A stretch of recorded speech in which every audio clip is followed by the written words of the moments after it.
solo una nota rápida antes de entrar en el tema principal del video de esta semana. Desafortunadamente no se tomaron una cantidad drástica de fotografías que se tiene que mandar y los barcos involucrados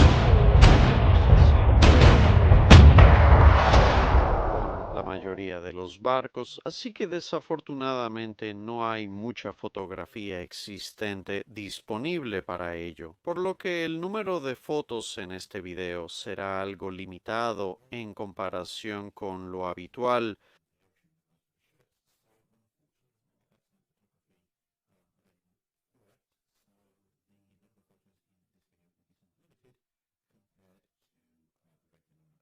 Pedimos disculpas por la cantidad variable de videos, pero esperamos que no afecte demasiado la experiencia. De todos modos, el primer y alerta de spoiler último viaje de la Segunda Escuadra del Pacífico rusa es tan cercano a la denominación Viaje de los Condenados como probablemente puedas conseguir. Pero, ¿cómo ocurrió realmente este desastre flotante que literalmente volvió locos a algunos de los hombres involucrados y que finalmente encontraría su fin en la batalla de Tsushima?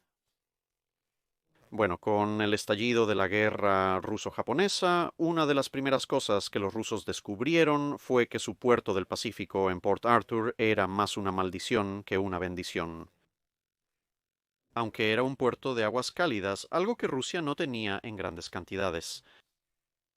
Fue relativamente fácil de cortar del apoyo terrestre, al estar justo al final de una península, y las colinas que rodeaban el puerto permitían a la artillería enemiga un amplio alcance sobre los barcos que de otra manera deberían haber estado seguros dentro, una vez que esas alturas habían sido capturadas.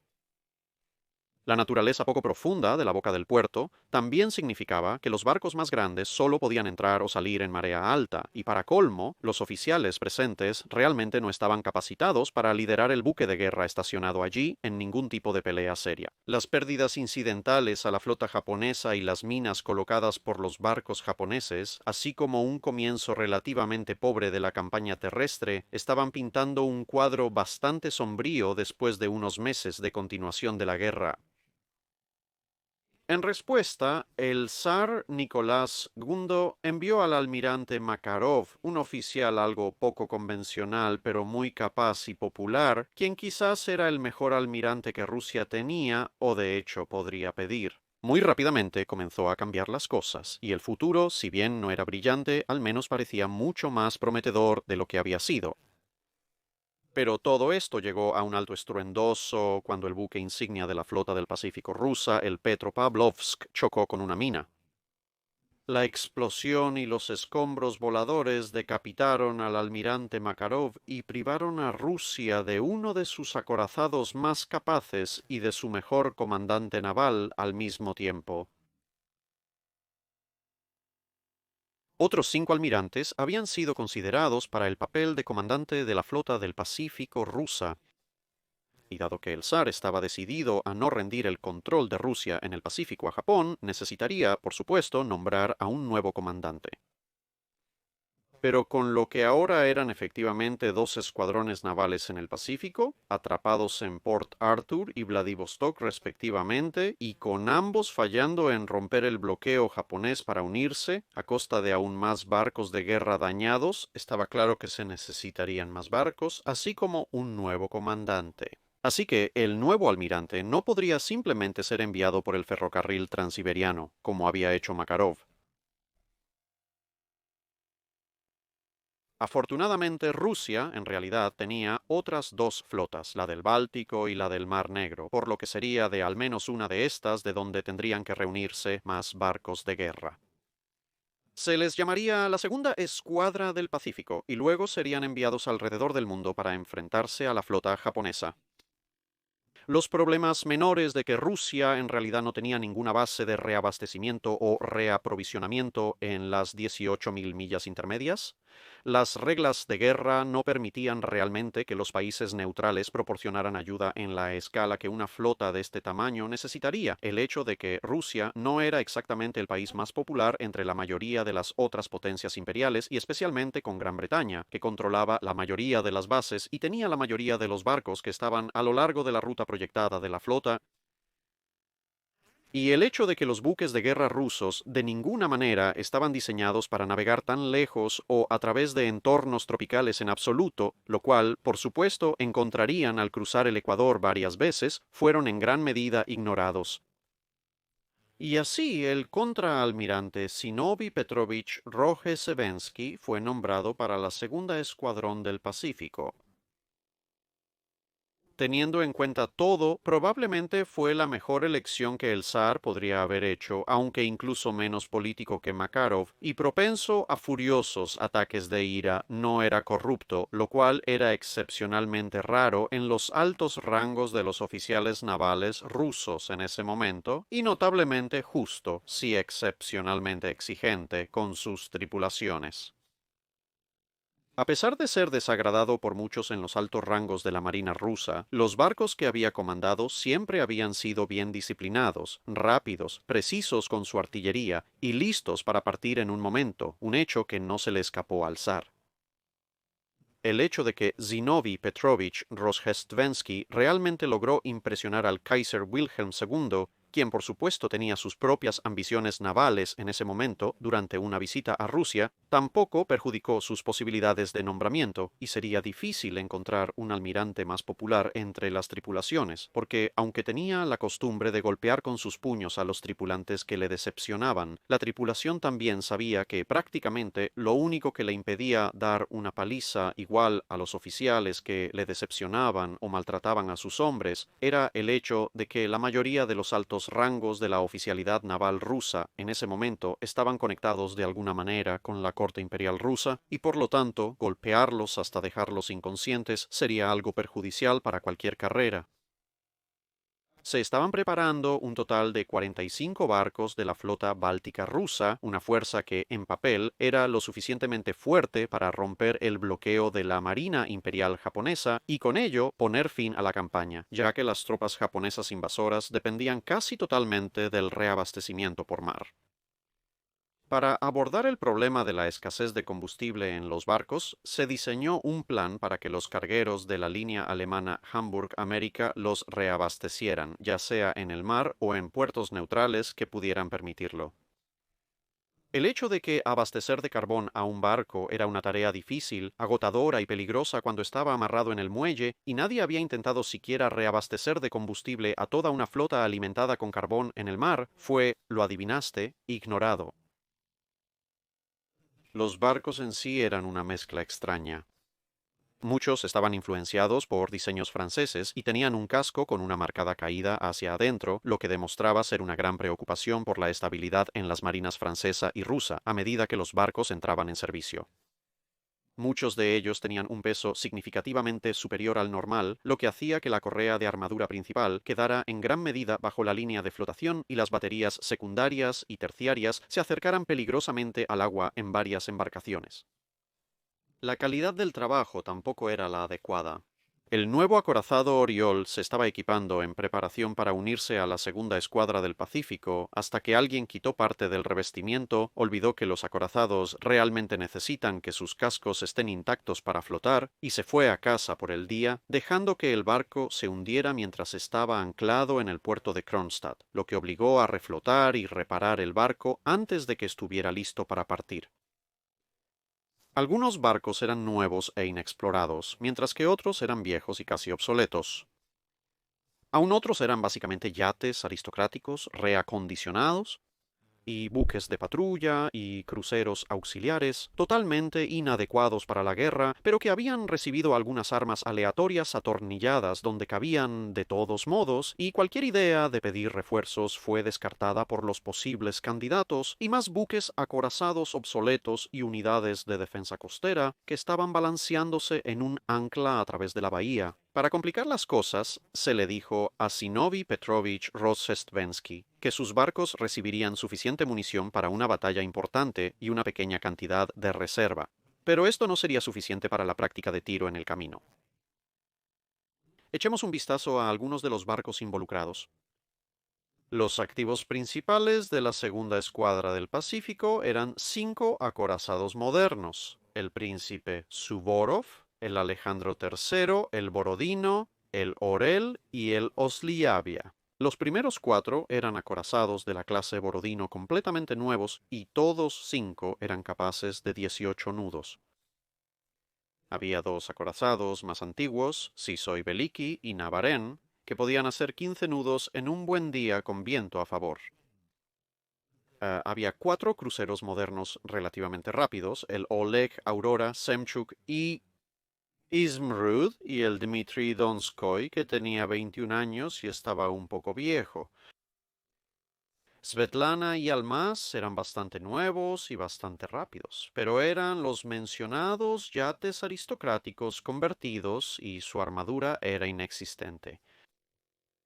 Los cruceros protegidos eran Ural, Kuban, Terek, Rion y Deibner, y eran, como sugiere el nombre, vapores rápidos a los que se les habían colocado armas al azar. 9 torpederos, un barco hospital, varios barcos de suministro y un rompehielos fueron asignados para escoltar a los barcos más grandes. Hablemos brevemente sobre los nombres de los barcos, ya que estamos en el tema.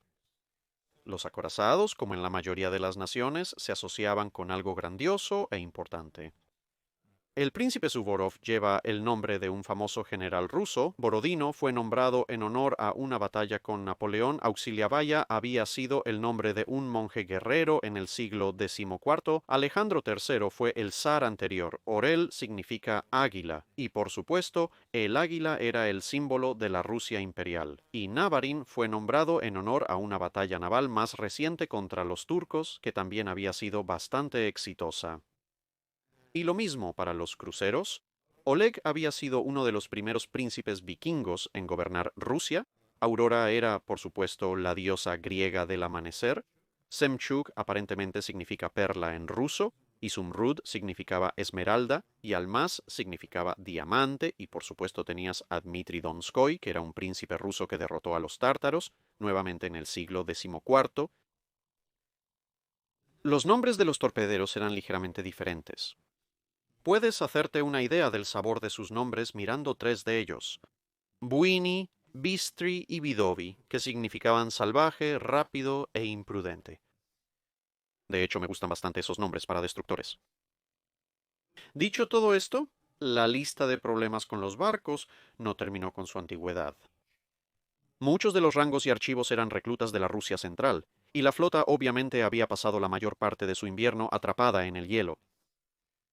Había muy poco tiempo para entrenar a una base de tripulación cuyos estándares educativos no eran exactamente brillantes para empezar, y muchos de los cuales, hasta hace poco, nunca habían visto el mar y mucho menos imaginado estar encerrados en una gigantesca caja de metal y alejados de la tierra durante meses a la vez. Un oficial en la flota en formación se quejó de que a la mitad de este grupo hay que enseñarles todo porque no saben nada, y a la otra mitad también hay que enseñarles todo porque han olvidado todo, y en las raras ocasiones que recuerdan algo es obsoleto y está desactualizado. Y con un grupo tan grande de hombres en la Rusia de 1900, inevitablemente habría algunos miembros de grupos revolucionarios que intentaron agitar la inquietud entre las tripulaciones. ¿Por qué estaba la flota báltica rusa en un estado tan lamentable? Bueno, eso se debía a que la mayoría de la mano de obra experimentada en la marina rusa estaba en la flota del Mar Negro o ya había sido enviada al lejano oriente con la primera escuadra del Pacífico. Los propios oficiales apenas eran mejores en muchos casos, con Ross Hesbensky, quien era uno de los pocos hombres en toda la flota que tenía incluso un poco de experiencia en combate. Al ver la magnitud de la tarea por delante, y no del todo emocionado con la tarea asignada, comenzó a describir a algunos de sus subordinados superiores como un saco de estiércol y un vasto espacio vacío. Y esto fue antes de que incluso zarparan. La situación no mejoró, con varios de sus oficiales siendo abiertamente insubordinados. Como dijimos antes, Rusesbensky había comandado en el pasado barcos muy disciplinados, algunos de los mejores de la Marina rusa, pero ahora tenía capitanes de cruceros que deliberadamente anclaban sus barcos en la sombra de otros acorazados en relación con el buque insignia, específicamente para que pudieran escabullirse sin ser detectados e ir a pasar sus noches en tierra emborrachándose. Por lo tanto, esto fue algo de una lucha cuesta arriba cuando se trataba de hacer algo algunos meses después, justo antes de que los flujos de hielo del norte comenzaran a establecerse nuevamente. La segunda escuadrón del Pacífico zarparía. El sabor del viaje se estableció casi de inmediato cuando el buque insignia encalló y uno de los cruceros de escolta perdió su ancla y cadena mientras la flota esperaba que el buque insignia se reflotara, y para que el crucero recuperara el ancla extraviada, un destructor accidentalmente embistió a uno de los otros acorazados y tuvo que regresar al puerto para reparaciones. Con estos pequeños problemas superados, la flota gradualmente hizo su camino a través del Báltico hasta la costa danesa, donde comenzó a propagarse el primero de muchos pánicos hilarantemente mal informados. En este caso, los marineros histéricos gritaron que todos estaban condenados. Correcto. Porque había una flota de torpederos japoneses esperándolos en el punto más estrecho entre Dinamarca y Suecia. Incorrecto. Los pequeños detalles de que Japón no tenía suficientes torpederos para constituir una flota y que los torpederos no eran conocidos por velocidades superiores a 300 nudos, ni rangos operativos de 18.000 millas que habrían sido necesarios para llegar a esta posición en este momento, fueron, nuevamente, ignorados en favor de lo que la gente quería creer. Unos días después, la flota dañó los carboneros daneses que los habían abastecido a través de colisiones y maniobras ineptas. Las grúas de otro barco se rompieron y su cortador cayó por la borda y se hundió, mientras que el rompehielos que había sido asignado a la flota fue manejado tan mal que Rozhesvensky en realidad disparó varios tiros a su proa para hacerlo detener después de que se negó a reconocer las señales del almirante. Luego lo envió a casa. Este viaje sería un infierno personal único para un tal Eugene S. Politovsky, un hombre muy brillante y responsable que se desempeñaba como el ingeniero jefe de la flota a la edad relativamente joven de 30 años. Ahora se encontraría arrastrándose en la bodega del Buistri, encargándose de las reparaciones. Durante todo el viaje, el pobre Politovsky terminaría lidiando con reparaciones casi todos los días, moviéndose constantemente de barco en barco, agarrándose de cuerdas, escaleras y cualquier otra cosa a la que pudiera aferrarse mientras abordaba los barcos en mares tormentosos en medio del océano, a menudo con muy poco agradecimiento, ya que después de todo era un simple ingeniero y no uno de los oficiales aristocráticos. Los rumores continuaron propagándose. Los japoneses habían minado los mares, los submarinos japoneses estaban cerca, y así sucesivamente. Harto, Rozhesvensky intentó calmarlos a todos emitiendo una orden de que no se debía permitir que ningún tipo de embarcación se mezclara con la flota.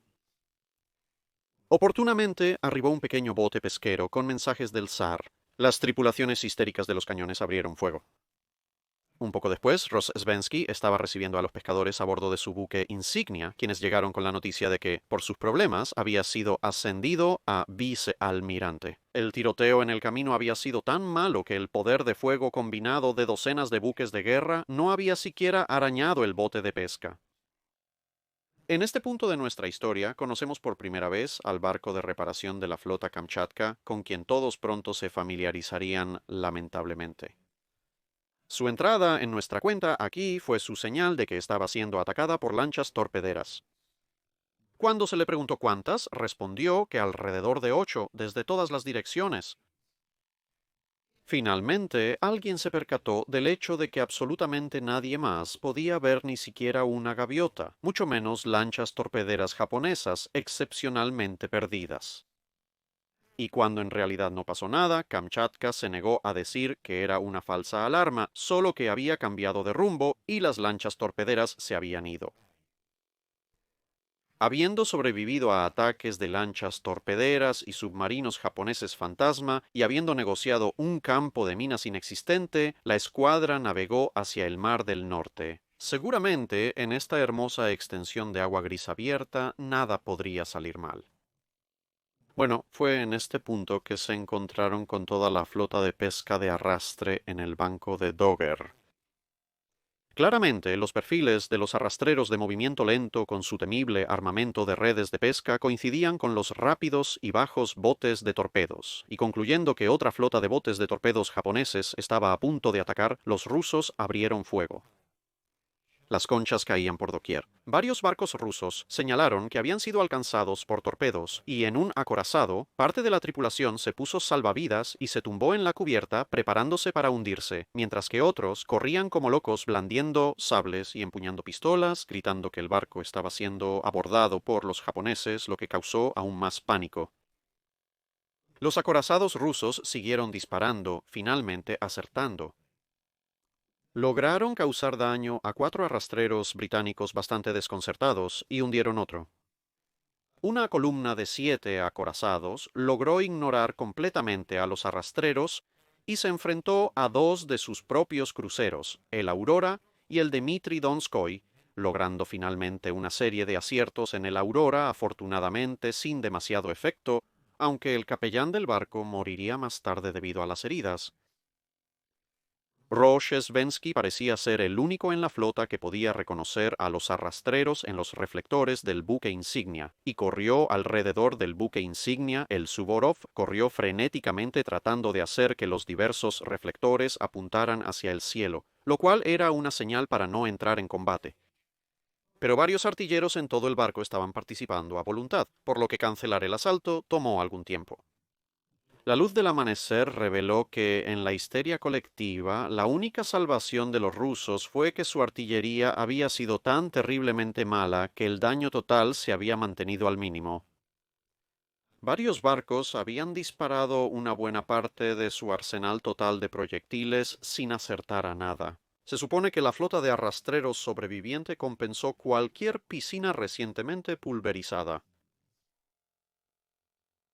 Por razones bastante obvias, el zar se disculpó relativamente rápido, pero la opinión pública y los medios británicos no se disuadieron tan fácilmente. No creían que tal asalto pudiera ser realmente accidental y exigieron guerra contra Rusia. Los escuadrones de cruceros comenzaron a aparecer con alarmante frecuencia alrededor de la flota rusa, mientras que toda la flota del canal, en sí misma más grande que todas las fuerzas combinadas de la Marina rusa, recibió la orden de levantar vapor y prepararse para la acción. Todos los componentes modernos de la flota del Mediterráneo también fueron activados y se les ordenó moverse al estrecho de Gibraltar, una fuerza combinada que superaba en número a la segunda escuadrilla del Pacífico rusa en una proporción de 4-1. Movilizándose para atrapar a los rusos en una tenaza entre las flotas del Mediterráneo y del Canal, y habiendo revisado la horrible artillería del incidente de Dogger Bank, el almirante Beresford estaba preparando un plan de ataque que describió en una carta como caballeroso, proponiendo hacerlo una pelea justa al solo enfrentar a toda la fuerza rusa con 4 de sus acorazados británicos, manteniendo a los demás en reserva por si acaso algunos de sus barcos realmente recibían 1 o 2 golpes. Las fuerzas rusas también estaban en este punto algo divididas, con algunos de los barcos más antiguos planeando ir a través del Canal de Suez para no retrasar aún más a las unidades más modernas que eran capaces de navegar más rápido. Ahora, para ser justos, no era completamente irrazonable que un capitán u otro oficial extremadamente paranoico creyera que los japoneses podrían haber intentado tomar algún tipo de acción en el Mar del Norte. Después de todo, en este momento, la mayoría de los buques de guerra japoneses se construyeron en astilleros británicos y pasaron por el canal para llegar a Japón, y varios espías rusos habían estado afirmando ver barcos torpederos en el mar durante bastante tiempo. Pero la idea de que los británicos habían construido a toda prisa una flota entera de barcos en un par de meses, capaz de desafiar a toda la segunda escuadra del Pacífico para luego entregárselos a los japoneses, quienes de alguna manera habían teletransportado a varios miles de tripulantes a través de medio planeta, seguía siendo algo absurdo. Las furiosas señales diplomáticas entre los gobiernos británico y ruso evitaron por poco la orden de abrir fuego, pero una de las concesiones hechas fue que Rozhesvensky tendría que atracar antes de que la flota abandonara las aguas europeas y dejar atrás a los oficiales que habían sido responsables de atacar a los arrastreros británicos. Aprovechando la oportunidad, utilizó estas órdenes como excusa para deshacerse del capitán Clado, quien había criticado su mando desde Rusia, y a pesar de ser un oficial, Rozhesvensky y Clado casi llegan a los golpes en el puente del buque insignia unos días antes. Dado que había estado bajo cubierta y por lo tanto no había participado en el desastre de Doggerbank, se ordenó a Clado regresar a San Petersburgo para organizar refuerzos. Pero con cualquier barco de la flota del Báltico que valiera la pena enviar, y algunos que probablemente no valía la pena enviar de todos modos, ya habiendo sido enviados, esto le dio la excusa perfecta para comenzar a reunir en viejos barcos obsoletos que habían sido rechazados en primer lugar por ser viejas tinas y designados por algunos de los oficiales menos amables como el escuadrón que se hunde por sí mismo. Esto estaba muy lejos de lo que Rozhesvensky había sido prometido por el zar a sugerencia suya, que era que el gobierno ruso comprara una pequeña flota de cruceros modernos de Chile y Argentina y los enviara a través del Atlántico para unirse a él. Si has visto nuestro video sobre los dreadnoughts sudamericanos, sabrás por qué fue así con Chile y Argentina habiendo firmado recientemente un tratado de paz y desarme. Los británicos mediaron la venta de un número considerable de barcos relativamente modernos que estaban disponibles en ese momento. Sea como sea, la flota principal finalmente abandonó las aguas europeas, siendo los escuadrones de cruceros británicos los últimos en retirarse de seguirlos. Un oficial a bordo del crucero, Su Majestad Diana, notó que el propio escuadrón de Rozhesvensky era notablemente superior a los demás en la flota, expresando la opinión de que en realidad era el único que concebiblemente se podría decir que estaba listo para la guerra. Aparte del crucero Aurora, que resultó ser un brillante ejemplo de buena conducta naval entre, el resto del segundo escuadrón del Pacífico. Bajo cubierta, el pobre jefe de ingenieros Politovsky, obteniendo un breve descanso de las reparaciones, escribió: acostado de espaldas anoche, observé a las ratas hacerse como en casa en mi camarote. Solía dormir con los pies hacia la puerta, pero ahora he puesto mi almohada allí. Las ratas pueden saltar desde el escritorio hasta el sofá y podrían haber saltado sobre mi cabeza sin dificultad. Su razón para descansar podría haber estado relacionada con el hecho de que la flota había perdido contacto con Kamchatka durante algunos días y probablemente esperaba que el barco se hubiera ido para siempre. Pero finalmente Kamchatka apareció con noticias. Mientras que la flota principal casi había provocado una guerra con el Imperio Británico, ella los había superado a todos, al informar que no solo había disparado 300 proyectiles en un enfrentamiento con 3 barcos japoneses, sino que de hecho había disparado a un mercante sueco, un arrastrero alemán, y un velero francés, poniendo a los rusos en desacuerdo con casi todas las demás flotas europeas importantes en existencia. Afortunadamente, todos los demás parecieron darse cuenta del verdaderamente espantoso nivel de capitanía en el Kamchatka, y esos incidentes fueron silenciosamente descartados. Esto se unió al hecho de que los verdaderamente espantosos niveles de artillería del Kamchatka evitaron que comenzara varias guerras nuevas al no golpear realmente nada.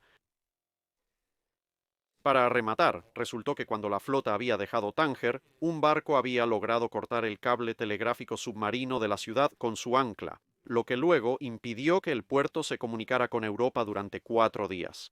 Se ordenó a Kamchatka que tomara la delantera de la columna de barcos de suministro, no por ninguna habilidad naval o competencia por parte de su capitán, sino porque Rozhesvensky no confiaba en ella en lo más mínimo y quería que el barco estuviera lo más cerca posible para poder vigilarlo.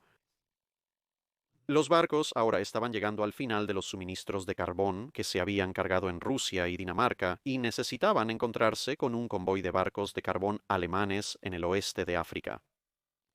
Para minimizar el número de veces que esto debía hacerse, se les ordenó tomar cargas dobles de carbón.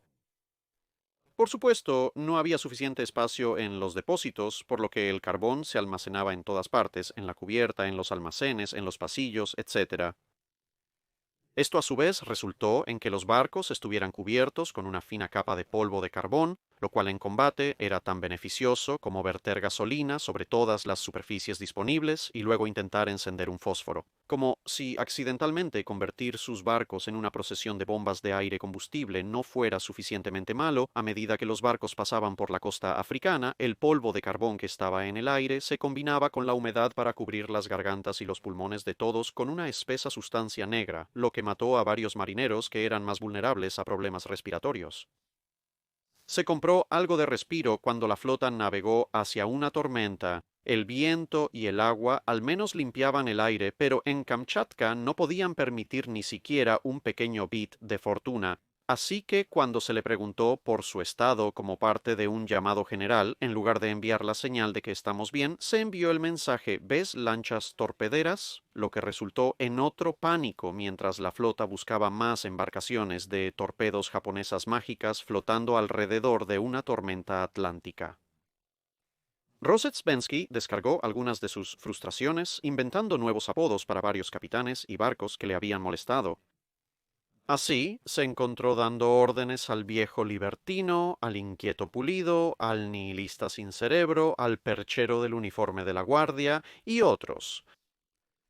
Cuando se veía asediado por estos ataques de ira, como estaba descubriendo que era cada vez más apropiado a medida que pasaba el tiempo, a menudo lanzaba sus binoculares por la borda del barco. Conscientes de este hábito por experiencias anteriores, su personal había traído una caja con no menos de 50 pares de binoculares con ellos. Ocasionalmente, cuando se volvía demasiado, Rusesvensky se contentaba con salir a un ala del puente y gritar a través de las 5 millas que lo separaban de la zorra lujuriosa, que era su nueva designación para la Kamchatka. A medida que la flota se acercaba a Ciudad del Cabo, Rozhesvensky recibió una señal de que Clado estaba enviando los refuerzos del tercer escuadrón del Pacífico para unirse a él. Sabiendo que esta sería una colección geriátrica de barcos verdaderamente obsoletos que no harían más que estorbarle, decidió evitarlo. Cualquier contacto con ellos si era posible, y desde entonces se negaría a compartir su posición o progreso con el Comando Central. Mientras tanto, un funcionario británico sarcástico aprovechó la oportunidad para enviar un cable a los rusos para informarles que había otra flota pesquera británica operando cerca de Durban, por si acaso. Sin embargo, la moral sufrió un gran golpe cuando al acercarse a Madagascar se enteraron de que Port Arthur se había rendido y que la mayoría de los buques supervivientes de la primera escuadra del Pacífico habían sido hundidos en el puerto por piezas de artillería que los japoneses habían arrastrado hasta las alturas del puerto tras su captura.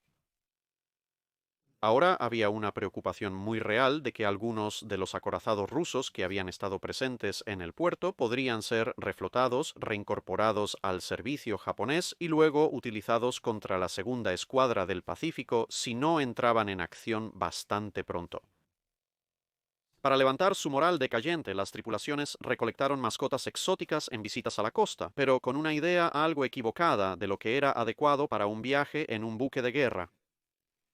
Estos incluían un cocodrilo y una serpiente venenosa que causaron algo de pánico en un acorazado cuando se enrolló alrededor de los cañones principales y luego mordió al oficial al mando cuando intentó quitarla. Aunque la adición de una gran serpiente venenosa al barco en cuestión probablemente aumentó considerablemente el poder ofensivo del barco, especialmente en cualquier acción de abordaje prospectiva. Alguien le envió a Rozhesvensky un loro que de inmediato comenzó a aprender el vasto y completo vocabulario de maldiciones rusas del almirante. El buque insignia también estaba ahora invadido por camaleones, que resultaron comprensiblemente difíciles de encontrar cuando escapaban. La tripulación del Aurora estaba tan acosada por diversas criaturas depredadoras grandes que sus oficiales habían traído a bordo que se quejaron de que ahora tenían demasiado miedo para dormir mientras los animales deambulaban por la cubierta en busca de bocadillos. La flota había pasado de ser una loca colección de cuestionables buques de guerra a un desastre diplomático flotante, a un conjunto de bombas de aire combustible móviles, y ahora estaba tomando un giro para ser el zoológico flotante más grande del mundo, ya que una desconcertante variedad de aves y animales generalmente eran dejados libres para deambular por sus barcos. Notando que la fauna estaba actualmente confinada a los propios barcos, el Esperance, el suministro refrigerado de la flota, decidió contribuir a la colección al hacer que su planta de refrigeración descompusiera las toneladas y toneladas de carne podrida que resultó ser arrojada por la borda en los próximos días, y esto completó la exhibición de vida marina, ya que atrajo una interesante variedad de tiburones. Habiendo dejado atrás el Atlántico y ahora en el Océano Índico, los eventos continuarían tomando giros para lo peor. La tensión de comandar esta cabalgata de desastre comenzaba a notarse. El almirante Rozesbensky estaba gravemente enfermo y permanecía confinado en su camarote, mientras que su jefe de personal había sufrido una hemorragia cerebral y se había quedado parcialmente paralizado. Como resultado, nadie estaba realmente al mando de la flota, por lo que se quedaron en Madagascar.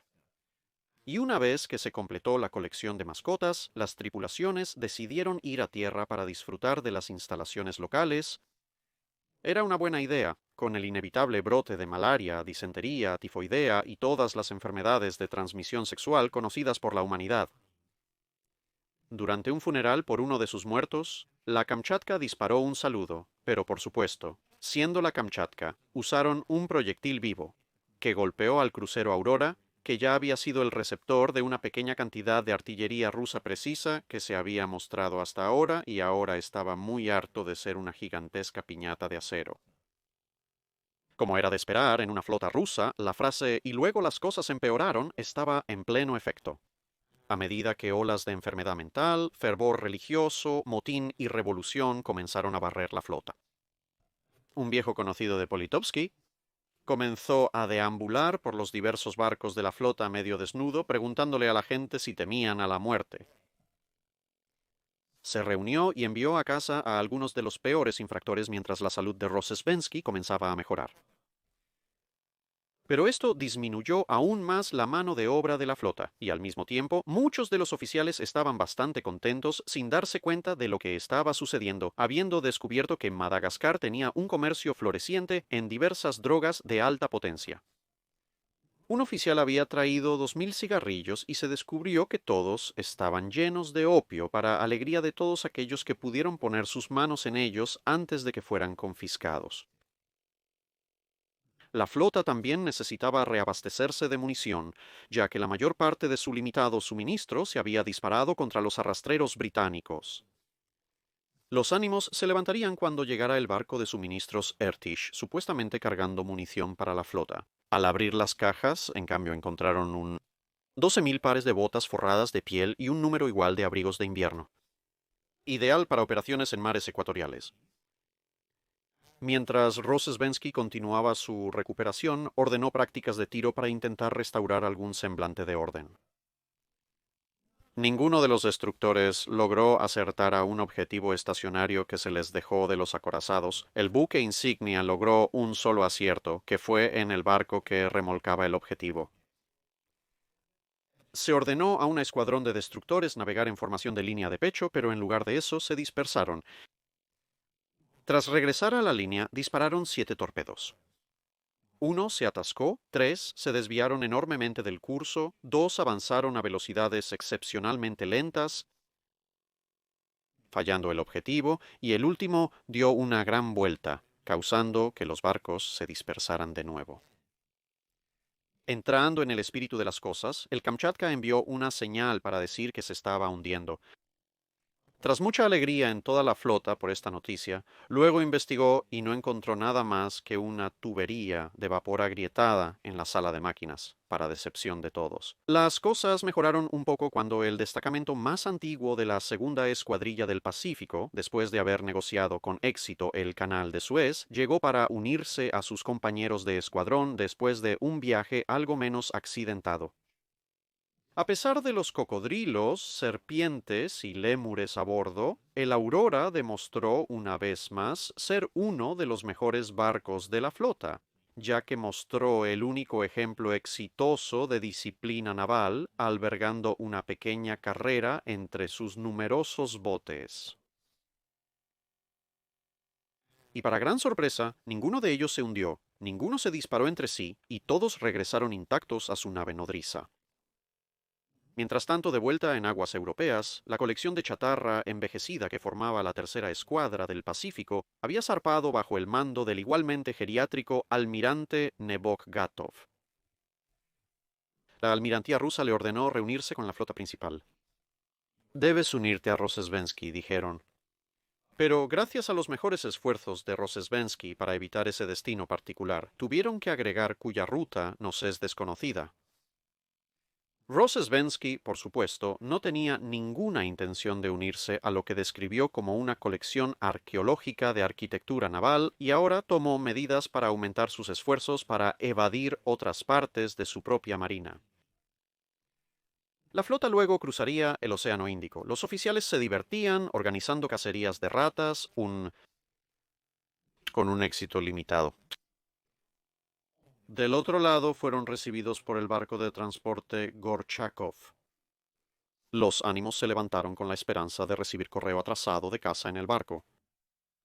De hecho, el único correo en el barco eran las cartas que se habían enviado a casa desde Madagascar un mes antes, ya que el barco se había perdido completamente tratando de encontrar su camino a casa.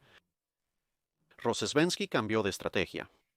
Siempre que un barco se salía de la línea o de alguna manera rompía las órdenes, ahora lo convocaba para que tomara posición detrás del buque insignia, donde luego regañaba al capitán frente a toda la tripulación del barco usando un megáfono.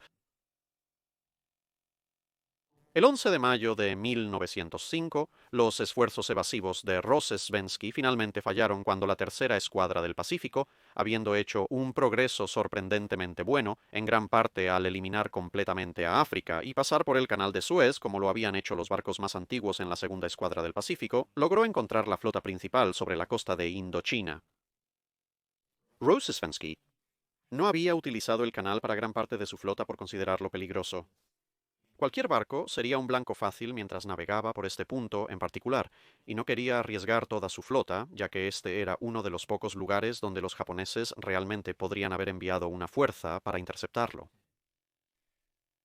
El otro problema era que la mayor parte de la segunda escuadrón del Pacífico habría creado un monumental atasco de tráfico en el canal, como fue cuando los dos escuadrones menores de las fuerzas rusas habían pasado, obviamente deteniéndose para buscar actividad enemiga y poniendo a todos sus artilleros en alerta en caso de que los japoneses hubieran desarrollado un bote de torpedo que va por la arena. Una larga línea de barcos mercantes profundamente molestos se había acumulado detrás de los acorazados, con las bocinas sonando todo el camino.